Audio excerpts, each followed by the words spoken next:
निस्संदेह बढ़ गई है, निस्संदेह बढ़ गई है। और मेरे समझ से वो पूरी तरह से एक्शन में हैं।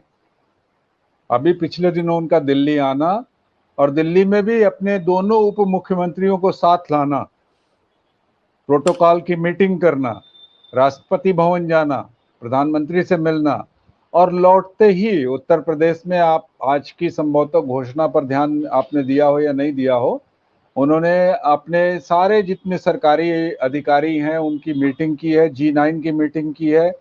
और उसमें उन्होंने कहा है कि अब आधे घंटे का लंच होगा और सारे अधिकारी अपने अपने कार्यालय में उपस्थित रहेंगे। बिल्कुल, सभी और अपने जबकि इन्होंने पिछले निर्धारित 5 साल में नहीं किया है, इस बार किया, ये एक्शन दिखाया है। हाँ, निर्धारित निर्धारित घंटों का काम करेंगे और उसकी प्रगति की जो समीक्षा है वो की जाएगी, इत्यादि इत्यादि इत्यादि। तो ये निश्चित है कि इस समय उनको ये कहा गया है अब केंद्र की के नेतृत्व से कि आप प्रदेश में कुछ ऐसा करके दिखाएं, कुछ ऐसा नया करें, ऐसा वर्क कल्चर जिसके आधार पर भाजपा जो अपना एक उनका धार्मिक ध्रुवीकरण का जो ढांचा है, धार्मिक ध्रुवीकरण का जो उनका एक चेहरा है, आवरण है, उससे बाहर हटके एक अच्छा प्रशासन देने की, एक अच्छा शासन देने की, और साथ साथ एक वर्क कल्चर देने की उत्तर प्रदेश में, जिससे उत्तर प्रदेश में प्रगति की स्थितियां बहुत अच्छी बन सकें, उसको स्थापित करने की उन लोगों ने बिल्कुल तैयारी कर ली है। और ये अगर अभी कर लिया है उन्होंने, तो मेरे समझ से ये सबसे अच्छा काम किया है। और अब अगर आप राजनीति में चुनाव एक तरीके से युद्ध जैसे होते हैं, उसकी तैयारी अगर आपने पहले से नहीं कर ली, आपकी सेना पहले से तैयार नहीं है, आपके अस्त्र शस्त्र तैयार नहीं है, आपके हाथी घोड़े तैयार नहीं है, मतलब अब आज की तारीख में उसको उदाहरण के और उपमा के रूप में लीजिए कि आपके अगर सारे कुछ संसाधन आपके पास तैयार नहीं है और आप युद्ध में जाते हैं, यानी आप चुनाव में जाते हैं और आप मार खाते हैं, पिटते हैं, तो उसके लिए आप किसी को दोष नहीं दे सकते। आप ये नहीं कह सकते ईवीएम खराब है, जी सर। वो फलाना ये हो गया, ऐसा हो गया, वैसा हो गया। नहीं, आपने तैयारी नहीं की, आपने माइक्रो लेवल पर मैनेजमेंट नहीं किया, आपने सूक्ष्म रूप से चीजों को परखा नहीं, समझा नहीं, जाना नहीं और उनकी विवेचना नहीं की और सही समय पर तैयारी नहीं की। ये आपकी गलती है, तो आपको वो करना पड़ेगा। और आप तैयार नहीं है अगर, तो आप राजनीति के क्षेत्र में आपको रुकना भी नहीं चाहिए। अब आप जी। उनके टर्फ पर जाकर अगर आपने फिर से दोबारा खेलना शुरू कर दिया, तो आप वहीं मात खा जाएंगे, आप वहीं पिट जाएंगे।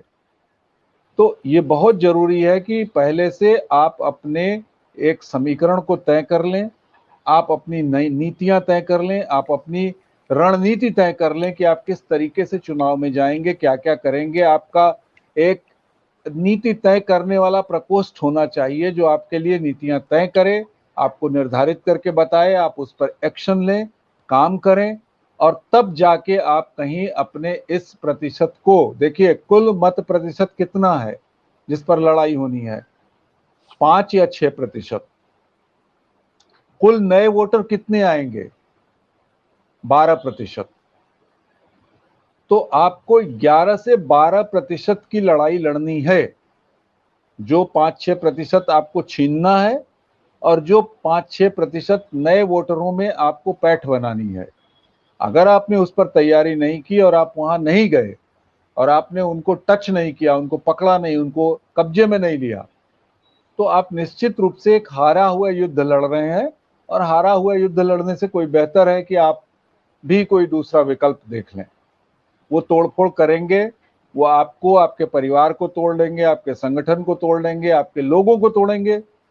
ये तो राजनीति में होता आया है, कब नहीं हुआ है और कब नहीं। आप कोई ऐसा आदर्शवादी दृष्टिकोण तो नहीं स्थापित कर सकते। महाभारत के काल में भी हुआ था, कौरव पांडवों के युद्ध में हुआ था, वर्तमान की राजनीति में हुआ है, अंतरराष्ट्रीय राजनीति में होता आ रहा है। और जहां कहीं दलगत राजनीति है, लोकतंत्र है, वहां ये चीजें होती हैं। पाकिस्तान आप देख जी। लीजिए, अभी प्रत्यक्ष उदाहरण है बगल में, जहां यही हुआ, अविश्वास प्रस्ताव ला दिया लोगों ने, एक संगठन को तोड़ा, उनके लोगों को तोड़ा और सरकार गिरा दी। तो ये जी कोई ऐसा कहना कि इसमें कोई आदर्शवाद का बहुत बड़ा आप ढिढोरा पीटते रहें और पीटते रह जाएं, उससे कोई फायदा नहीं होता। आपको लड़ना है तो आपको सारा साम दाम दंड भेद भी, कल बल छल भी, सब कुछ इस्तेमाल करना पड़ेगा। और नहीं करते हैं तो आप पराजित हैं, पहले से ही घोषित होने की देरी है। जो दिखाई पड़ने वाला है वो मैं आपको बता देता हूं। अगर ये चीजें सब फेल हो गई, जो जरूरत से ज्यादा और अधिकतर संभावना है कि हो जाएंगी, नौकरी कहीं से नहीं लाके दे पाएंगे, नौकरी का बजट नहीं है, नौकरी के लिए पैसे नहीं है। 5 करोड़ नौकरियां कोई हंसी खेल नहीं होता है। 22 करोड़ की आबादी में आप 5 करोड़ नौकरियां अगर देंगे तो कहां से लाएंगे? पहली चीज, उसको सप्लीमेंट करने के लिए, उसको सपोर्ट करने के लिए बजट कहां से लाएंगे आप? पैसे कहां से लाएंगे? उनको तनख्वाह कहां से देंगे? कौन सा रेवेन्यू आप जनरेट करेंगे कि वो हो जाएगा? तो ये तय समझिए कि वहां उस फ्रंट पर नहीं, हाँ शासन को जरूर ये लोग टाइट करेंगे, बहुत सारे काम कराएंगे, और 2 ट्रम्प कार्ड ये लोग अपने पास रखे हुए हैं जो ये 2023 और 2024 में खेलेंगे। ये आज ही आप लिख लीजिए ताकि सनद रहे और वक्त पर काम आए। एक, राम मंदिर उद्घाटन होगा और अचानक से जनता का पूरा सारा कुछ, जो आप ये समझ लीजिए भावनाएं, सेंटिमेंट, वो तमाम चीजें, वो सब कुछ भावुक होके जनता जो है वो गिर पड़ेगी। और दूसरा, ये भी ध्यान रखिएगा, ये देख लीजिएगा कि अभी बहुत तेजी से विश्वनाथ मंदिर कॉरिडोर पर जो केस चल रहा था, उस केस में डे टू डे हियरिंग हो रही है। बहुत संभावना है कि उस पर भी कोई डिसीजन आ जाए हाई कोर्ट का या सुप्रीम कोर्ट का।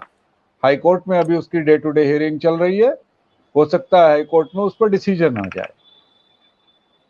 तो उस कंडीशन में भी वो एक एरिया होगा जहां पर ये जरूर उसको जो है, उस मुद्दे को उस समय पर उठाएंगे।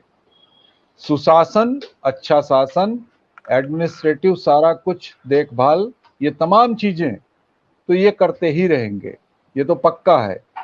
ये पुलिसिंग, क्राइम कंट्रोल, बुलडोजर, ये तमाम चीजें, गल्ला बांटना, वक्फ का जो काम है वो हो सकता है अभी आपको बहुत ज्यादा, इसको कोई असंभावित चीज मत मानिएगा कि आजम खान जो है उनको शामिल करा लिया जाए बीजेपी में, ताकि वो पश्चिमी उत्तर प्रदेश में मुस्लिम वोटों का एक बड़ा प्रतिशत, और इनको सिर्फ कितना चाहिए मुस्लिम वोट, ठीक है कि इनको पूरा नहीं मिलेगा या नहीं मिल पाएगा, कभी भी नहीं मिलेगा।